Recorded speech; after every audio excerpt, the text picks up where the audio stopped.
ಆತ್ಮೀಯ H16 news ಅರ್ಥಾತ್ ಸೀತಾರಾಮ್ ನ್ಯೂಸದ ವೀಕ್ಷಕರೇ, ನಾನು ನಿಮ್ಮವ ಎಂ ಆಯುಧ ಮಲ್ಲಪ್ಪ ಜೊತೆ ಅವರು. ತಾವು ಈಗ ಸುದ್ದಿಗಳ ಲೋಕಕ್ಕೆ ಎಂಟ್ರಿ ಹೊಡಿತಾ ಇದ್ದೀರಿ. ಈ ಸುದ್ದಿಗಳನ್ನು ಪ್ರತಿಯೊಂದು ನೋಡೋ ಜೊತೆಗೆ ನಿಮ್ಮ ಅಭಿಪ್ರಾಯಗಳನ್ನು ಹೊಸ್ತಾ ಇದೆ. ಯಾಕಂದರೆ ಈ ಸುದ್ದಿಗಳು ನಿಮಗಾಗಿ, ನಿಮ್ಮ ಬದುಕಿಗಾಗಿ, ನಿಮ್ಮ ವೈಚಾರಿಕೆಗಾಗಿ, ನಿಮ್ಮ ತಿಳುವಳಿಕೆಗಾಗಿಯೂ ನಿಮಗೂ ಗೊತ್ತು, ಜೊತೆಗೆ ನಮಗೂ ನಿಮ್ಮೊಂದಿಗೆ ಇದೊಂದು ಮಾತಾಡುವಂಥ ಜೊತೆಗೆ ಸುದ್ದಿಗಳನ್ನು ಬಿಡುವಂಥ ಕೆಲಸ.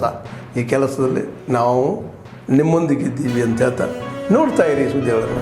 ಪೂರ್ಣ ಪ್ರಮಾಣದ ಒಳ ಮೀಸಲಾತಿಯನ್ನು ಜಾರಿಪಡಿಸಬೇಕಂತಕ್ಕಂಥ ಒಂದು ಆಗ್ರಹವನ್ನು ಮಾಡ್ತಾ ಇದ್ದೀವಿ. ಪೂರ್ಣ ಪ್ರಮಾಣದ ಒಳ ಮೀಸಲಾತಿಯನ್ನು ಜಾರಿ ಮಾಡಬೇಕಂತ ಆಗ್ರಹವನ್ನು ಮಾಡಿಬಿಟ್ಟು ಡಾಕ್ಟರ್ ಬಾಬಾ ಸಾಹೇಬ್ ಅಂಬೇಡ್ಕರ್ ಅವರ ಪರಿನಿಬ್ಬಣ ದಿನ 6ನೇ ತಾರೀಕು ಏನಪ್ಪ ಅಂದ್ರೆ ಮುಖ್ಯಮಂತ್ರಿ ಸಿದ್ದರಾಮಯ್ಯನವರ ಊರಾಗಿರ್ತಕ್ಕಂಥ ಸಿದ್ದರಾಮನ ಹುಂಡಿಯಿಂದ ಕಾಲ್ನಡಿಗೆ ಜಾಥಾ ಪ್ರಾರಂಭ ಆಗ್ತಾ ಇದೆ. ಪ್ರಾರಂಭ ಆಗಿರ್ತಕ್ಕಂಥ ಕಾಲ್ನಡಿಗೆ ಜಾಥಾ ವರುಣ ಕ್ಷೇತ್ರವನ್ನು ಮತ್ತು ಟಿ ನರಸೀಪುರ ಕ್ಷೇತ್ರವನ್ನು ಕಾಲ್ನಡಿಗೆಯಿಂದ ನಡ್ಕೊಂಡು ಬಂದೇನಪ್ಪ ಅಂದ್ರೆ 11ನೇ ತಾರೀಕು ಡಿಸೆಂಬರ್ 11ನೇ ತಾರೀಕು ಏನಪ್ಪ ಅಂದ್ರೆ ಮೈಸೂರಿನ ಟೌನ್ ಹಾಲ್ ಮುಂದುಗಡೆ ಪ್ರತಿಭಟನಾ ಸಮಾವೇಶವನ್ನು ಹಮ್ಮಿಕೊಂಡಿದ್ದೇವೆ. ನಾವು ಯಾಕೆ ಆ ಕ್ಷೇತ್ರವನ್ನು ಆಯ್ಕೆ ಮಾಡ್ಕೊಂಡಿದ್ದೀವಿ ಅಂದ್ರೆ ಪೂರ್ಣ ಪ್ರಮಾಣದ ಒಳ ಮೀಸಲಾತಿ ಅಂತ ಈಗೇನು ರಾಜ್ಯ ಸರ್ಕಾರ ಎಲ್ಲೆಲ್ಲಿ ಮೀಸಲಾತಿ ಇದೆ ಅಲ್ಲೆಲ್ಲ ಒಳ ಮೀಸಲಾತಿಯನ್ನು ಜಾರಿ ಮಾಡಬೇಕಂತಕ್ಕಂಥ ಒಂದು ಆಗ್ರಹವನ್ನು ಮಾಡ್ತಾ ಇದ್ದೇವೆ. ನೀವು ನೇರ ನೇಮಕಾತಿಗೂ ಒಳ ಮೀಸಲಾತಿ ಮಾಡಬೇಕು, ಬಡ್ತಿ ಮೀಸಲಾತಿಗೂ ಒಳ ಮೀಸಲಾತಿ ಮಾಡಬೇಕು, ಶೈಕ್ಷಣಿಕ ಅವಕಾಶಗಳಿಗೂ ಒಳ ಮೀಸಲಾತಿ ಮಾಡಬೇಕು, SCP TSP ಅನುದಾನ ಹಂಚಿಕೆಗೂ ಕೂಡ ಒಳ ಮೀಸಲಾತಿ ಮಾಡಬೇಕು, ಬ್ಯಾಕ್ಲಾಗ್ ಹುದ್ದೆಗಳಿಗೆ ಒಳ ಮೀಸಲಾತಿ ಮಾಡಬೇಕು. ಎಲ್ಲಕ್ಕಿಂತ ಮುಖ್ಯವಾಗಿ ರಾಜಕೀಯ ಅವಕಾಶವನ್ನು ಕಲ್ಪಿಸೋದಕ್ಕೋಸ್ಕರ ಸ್ಥಳೀಯ ಚುನಾವಣೆಗಳಾಗಿರ್ತಕ್ಕಂಥ ZP, TP, ಗ್ರಾಮ ಪಂಚಾಯತಿ ಮತ್ತು ಪುರಸಭೆ, ಮಹಾನಗರ ಪಾಲಿಕೆಯಲ್ಲಿ ಕೂಡ ಒಳ ಮೀಸಲಾತಿಯನ್ನು ಜಾರಿ ಮಾಡಬೇಕಂತಕ್ಕಂಥ ಪೂರ್ಣ ಪ್ರಮಾಣದ ಒಳ ಮೀಸಲಾತಿ ಜಾರಿ ಮಾಡೋದಕ್ಕೆ ಆಗ್ರಹ ಮಾಡಿ ಏನಪ್ಪ ಅಂದ್ರೆ ನಾವು ಈ ಒಂದು ಹೋರಾಟವನ್ನು ಹಮ್ಮಿಕೊಂಡಿದ್ದೇವೆ. ಈ ಹೋರಾಟದ ಒಳಗಡೆ ನಾವು ಸುಮಾರು 10 ಬೇಡಿಕೆಗಳನ್ನು ಇಟ್ಟುಕೊಂಡಿದ್ದೇವೆ. ಆ ಬೇಡಿಕೆಗಳನ್ನು ತಮ್ಮ ಮುಂದೆ ಓದಿ ಹೇಳ್ತಾ ಇದ್ದೇವೆ. ಮೊದಲನೇದಾಗಿ ಶೈಕ್ಷಣಿಕ ಕ್ಷೇತ್ರವಾದ ಉನ್ನತ ಶಿಕ್ಷಣ ಸೇರಿದಂತೆ ಎಲ್ಲ ಶೈಕ್ಷಣಿಕ ರಂಗದಲ್ಲಿ ಒಳ ಮೀಸಲಾತಿಯನ್ನು ಅನ್ವಯಿಸಬೇಕು ಮತ್ತು ಕೂಡಲೇ ಕಂದಾಯ ಇಲಾಖೆಯ ಪರಿಶಿಷ್ಟ ಜಾತಿಗಳ ಪ್ರವರ್ಗವಾರು ಜಾತಿ ಪ್ರಮಾಣ ಪತ್ರ ನೀಡಲು ಆದೇಶಿಸಬೇಕು. ಸಂವಿಧಾನದ ಪರಿಚ್ಛೇದ ಆದೇಶಿಸಬೇಕು. ಅದಾದ ನಂತರ ಎರಡನೇದು ಪರಿಶಿಷ್ಟ ಜಾತಿಗಳ ಒಳ ಮೀಸಲಾತಿಯನ್ನು ಅನುದಾನಿತ ಶಾಲೆಗಳು ಸೇರಿದಂತೆ ಸರ್ಕಾರಿ, ಅರೆ ಸರ್ಕಾರಿ ಹುದ್ದೆಗಳ ನೇರ ನೇಮಕಾತಿ, ಬಡ್ತಿ, ಬ್ಯಾಕ್ಲಾಗ್ ಹುದ್ದೆಗಳು ನೇಮಕಾತಿಗೂ ಅನ್ವಯಿಸಿ ಆದೇಶಿಸಬೇಕು. ಮೂರನೇ ಬೇಡಿಕೆ ಮೊದಲನೇ ವರದಿ ಪ್ರಕಾರ ಭಾಷೆ ಆದಮೇಲೆ ರಾಜ್ಯಗಳಾದವು.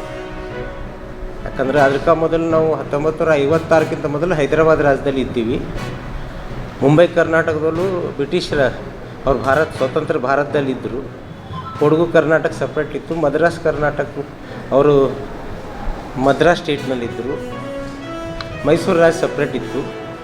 ಕನ್ನಡ ಭಾಷೆ ಜನರು ಒಂದೇ ಕಡೆ ಇರಲಿಂದ ನಾವು ಅಭಿವೃದ್ಧಿ ಆಗ್ತದೆ ಮತ್ತು ನಮ್ಮದು ಅಭಿಮಾನ ಉಳಿತದೆ, ನಮ್ಮ ಅಸ್ತಿತ್ವ ಉಳಿತದೆ ಅಂಥೇಳಿ ನಾವು 56ರಲ್ಲಿ ವಿಶಾಲ ಕರ್ನಾಟಕದಲ್ಲಿ ಸೇರಿದ್ದೀವಿ. ಸೇರಿದ ನಂತರ 3 ದಶಕಗಳ ತನಕ ನಮ್ಗೆ ಅಭಿವೃದ್ಧಿ ಕಿರಣಗಳು ನಮ್ಮ ಮೇಲೆ ಬಿದ್ದೇ ಇಲ್ಲ.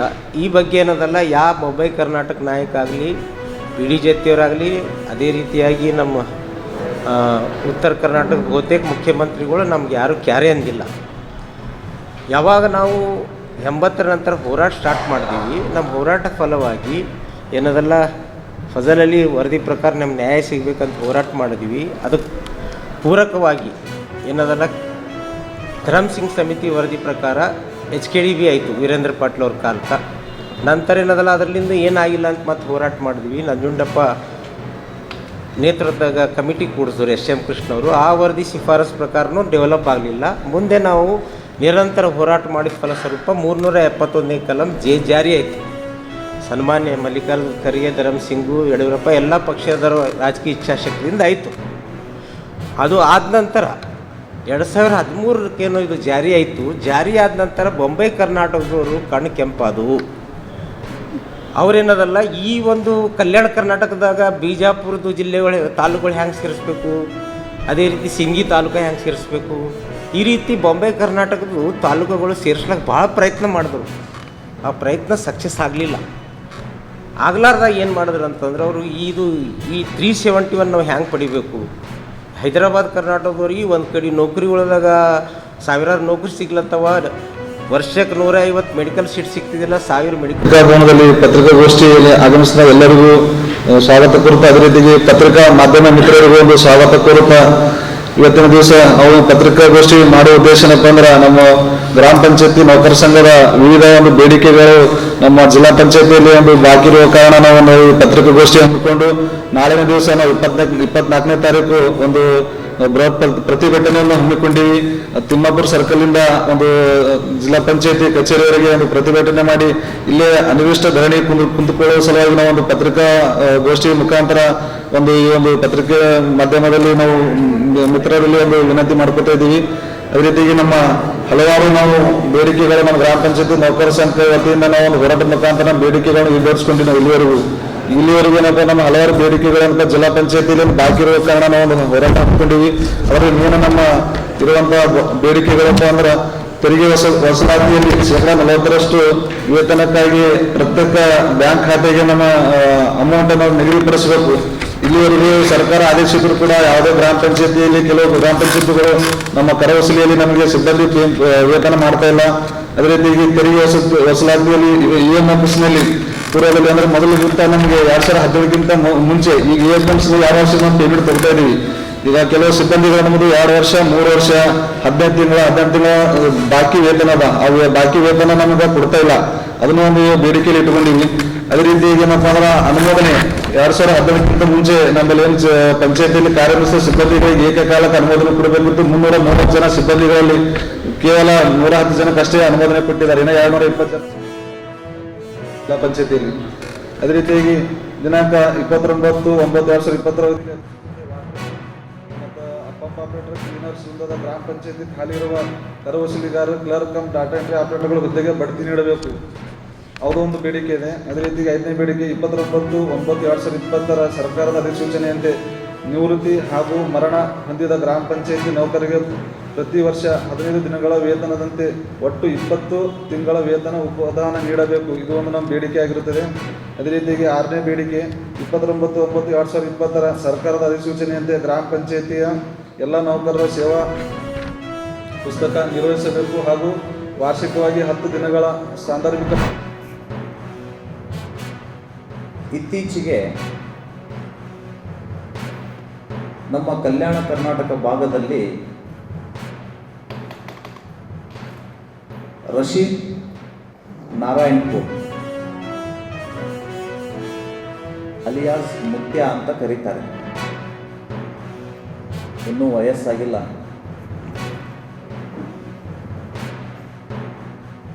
ಈ ವ್ಯಕ್ತಿ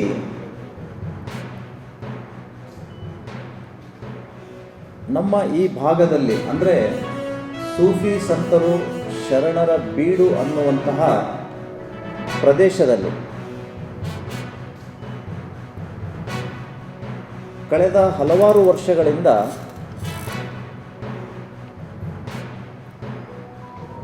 ದರ್ಗಾ ನಿರ್ಮಾಣ ಮಾಡಿಕೊಂಡು ಅಲ್ಲಿಗೆ ಬರುವಂತಹ ಜನರನ್ನು ವಂಚಿಸುವ ಕೃತ್ಯ ಬಯಲಾಗಿದೆ.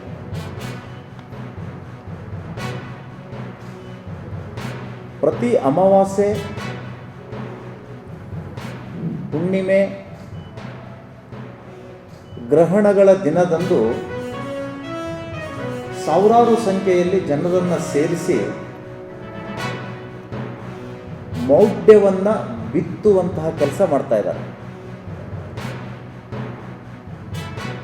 ಈ ಭಾಗ ಶರಣರು ಆಗಿ ಹೋಗಿರುವಂತಹ ನಾಡು ಅಂತ ಹೆಸರುವಾಸಿಯಾಗಿದೆ. ಇಂಥದ್ರಲ್ಲಿ ನಾನು ಮಕ್ಕಳನ್ನು ಕೊಡ್ತೇನೆ, ಮಕ್ಕಳ ಆಗದೇ ಇದ್ದರೆ ಸರ್ಟಿಫಿಕೇಟ್ ಇದ್ದರೂ ಕೂಡ ನನ್ನ ಔಷಧಿಯಿಂದ ನಾನು ಸಂತಾನ ಭಾಗ್ಯವನ್ನು ಕರುಣಿಸ್ತೇನೆ ಅಂತ ಹೇಳಿ ಔಷಧಿಯನ್ನು ಕೊಡ್ತಾ ಇದ್ದಾರೆ. ಮುಗ್ಧ ಜನರಿಂದ ಹಣ ವಸೂಲಿ ಮಾಡ್ತಾ ಇದ್ದಾರೆ.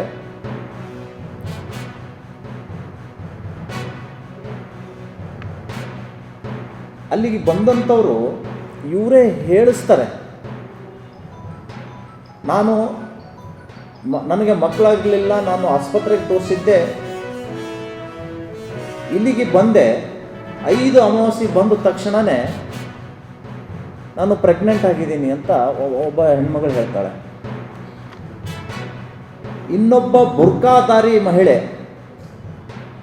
ಅವರು ಬಂದವರೋ ಏನು ಇವರೇ ಕರ್ಕೊಂಡು ಬಂದಿದ್ದಾರೋ ಗೊತ್ತಿಲ್ಲ, 20 ವರ್ಷ ಆಯಿತು ನನಗೆ ಮಕ್ಕಳಾಗಿರಲಿಲ್ಲ. ರಶೀದ್ ಮುತ್ಯಾನ ಹತ್ರ ಬಂದ ತಕ್ಷಣವೇ ನಾನು ಗರ್ಭಿಣಿಯಾಗಿದ್ದೀನಿ. ಇದು ಎಂಥ ಚಮತ್ಕಾರ ರೀ. 20 ವರ್ಷ ವೈದ್ಯರಿಗೆ ತೋರಿಸಿದರೂ ಕೂಡ ಮಕ್ಕಳಾಗಿರಲಿಲ್ಲ, ನಾನು ಇಲ್ಲಿ ಬಂದ ತಕ್ಷಣವೇ ಮಕ್ಕಳಾಯಿತು. ಅಂದರೆ ವೈದ್ಯಕೀಯ ಲೋಕಕ್ಕೆ ಈ ವ್ಯಕ್ತಿ ಸವಾಲು ಹಾಕ್ತಾ ಇದ್ದಾನೆ. ಮತ್ತೊಂದು ಕಡೆ ಒಂದು ಸಣ್ಣ ಒಂದು 12-13 ವರ್ಷದ ಬಾಲಕಿ ಜೊತೆ ಮಾತಾಡ್ತಾನೆ. ಇವಳಿಗೆ ಮಾತು ಬರ್ತಿರ್ಲಿಲ್ಲ. ನನ್ನ ಕಡೆ ಬಂದ ತಕ್ಷಣವೇ ಅವ್ವ ಅಂತಾಳೆ, ಅಪ್ಪ ಅಂತಾಳೆ, ಅಣ್ಣ ಅಂತಿದ್ದಾಳೆ. ಎಂಥ ಶಕ್ತಿ ಸರ್ ಇದು. ಆತ್ಮೀಯರೇ, ಎಲ್ಲ ಸುದ್ದಿಗಳನ್ನು ನೋಡಿದ್ರಲ್ಲ, ಏನು ಅನಿಸ್ತು ನಿಮಗೆ? ಇದರಲ್ಲೇ ನಿಮ್ಗೆ ಲೈಕ್ ಆಗಿರ್ಬೋದು, ಡಿಸ್ಲೈಕು ಆಗಿರ್ಬೋದು, ಕಾಮೆಂಟ್ ಬೇಡಪ್ಪ ಅಂತೂ ಅನಿಸಿರ್ಬೋದು, ಕಾಮೆಂಟ್ ಮಾಡಬೇಕಪ್ಪ ಅನಿಸಿರ್ಬೋದು, ಶೇರ್ ಮಾಡಬಾರ್ದಪ್ಪ ಅನಿಸಿರ್ಬೋದು, ಅದು ಮಾಡಬೇಕು ಅನಿಸಿರ್ಬೋದು. ಏನಾದರೂ ಆಗಲಿ ಶೇರ್ ಮಾಡ್ತಾಯಿರಿ, ಈ ನ್ಯೂಸ್ಗಳನ್ನ ಹಂಚ್ತಾ ಇರಿ, ಜೊತೆಗೆ ಇದಕ್ಕೆ ಸಬ್ಸ್ಕ್ರೈಬ್ ಆಗ್ತಾಯಿರಿ ಅಂತ ಹೇಳ್ತಾ H16 ನ್ಯೂಸ್ ಅರ್ಥಾತ್ ಹೇ ಸೀತಾರಾಮ್, ಇದು ಸತ್ಯದ ಕೈಗನ್ನಡಿ. ವಂದನೆಗಳು.